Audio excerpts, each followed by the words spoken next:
Hi everyone, my name is Adam Rosli and I am in the School of Arts, Design and Media, majoring in filmmaking. I was previously from the School of Electrical and Electronic Engineering, where I specialized in information engineering and media. I studied in that school for 2 years before switching to ADM.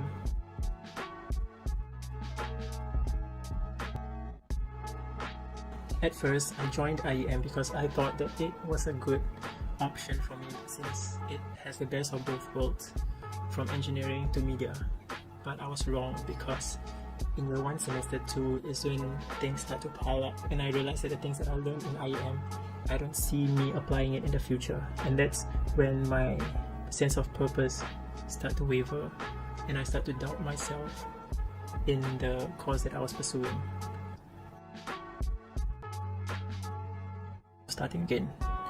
Well, I felt that it was a tough decision to make because it was not a simple decision. It was quite complex. There were many layers to it. There were many opinions to take into account of, especially my parents' opinions, because they were the ones paying for my education through the CPF. Well, I felt bad for seemingly to have wasted their money going through those 2 years of IEM and then switching out and then having to go through another 4 years right now in ADM. What would have been more wasteful in the end for me if I endured the 4 years in IEM is knowing deep down that I would not be using the certificate for any of my career because I had a passion and an interest in the media.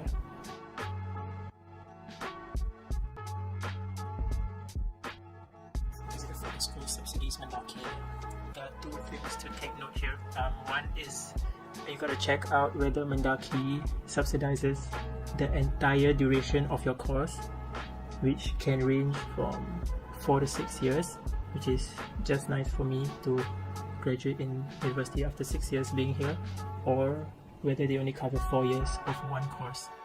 So you just gotta check that out. And there's also the government subsidy that they give out to Singaporeans and PRs, and you gotta take note whether that subsidy applies to you for 4 years, or is it from 4 to 6 years, or the entire course or duration. And also, of course, scholarship. Does it affect my school fees? So yes, it does affect the subsidy. So there are the terms and conditions for you to read through and see whether or not it is subsidized for 4 years or for 4 to 6 years or the entire cost of your education. Yeah.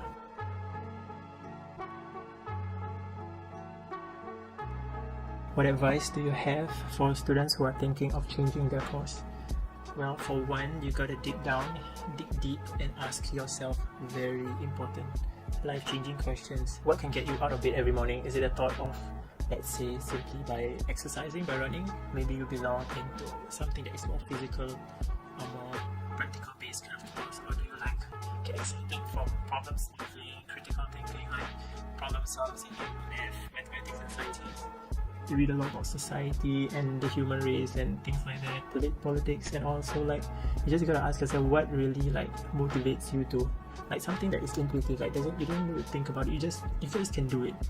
For me, the defining moment was that when I could stay up till 4 a.m. just editing a video for my friend's birthday, but I couldn't burn the midnight oil or even go past midnight, or not even midnight, let's just say go even past the first page of the tutorial for my programming modules for IEM.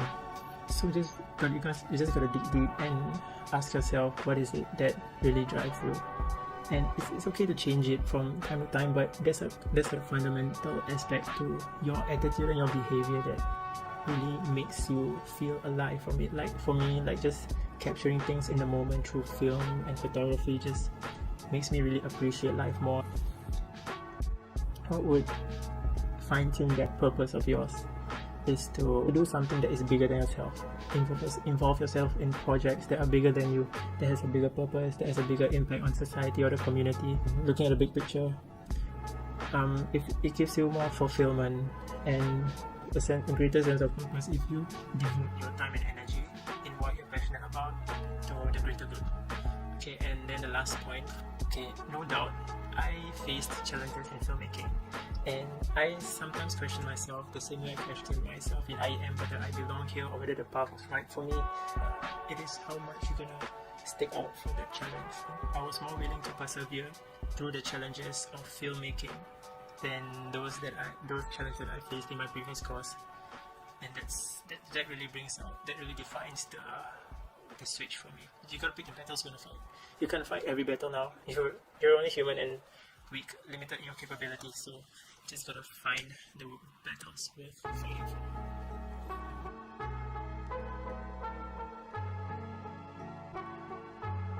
Do you have any other advice? Well, on a practical note, if you want to change course, you gotta first go to the school that you intend to transfer into. So let's say the School of Social Sciences that you want to take, and then you want to take some courses. So you gotta ask them what are the criteria to accept you in, and whether it's the period of time where they're accepting candidates like during post A levels and poly graduates. So you gotta ask them their criteria for getting in. You gotta ask them for your criteria for enrolling, and your and whether it's the right time to do so. Second thing is to go and ask your school, the current school that you're in, if they are willing to let go of you. And if your circumstances don't allow you to change courses, then you gotta search within yourself, change your perspective of the course, find new motivation, new angles for you to work with to give you a sense of purpose and fulfillment in carrying on that course for the next few years or so. And then maybe going through that, you start to see yourself in your future and start to shape your path that you really want to take. It may not be specific to that course, but it could be related. Word of advice, just take the leap of faith, because you miss 100% of the shots that you don't take, and the answer is always no until you ask. So just do it, because it's your life. Take control of it, although you should take your parents' advice, but you're living your own life. You know best of yourself, really digging deep down. Maybe you can talk to people that will help, people you can really connect with and be real with, counselors, therapists, or even friends that can really help you find out what it is your true goal and purpose, objective in life it is, and what really drives you. Yeah, so thank you for coming to my TED Talk. Peace.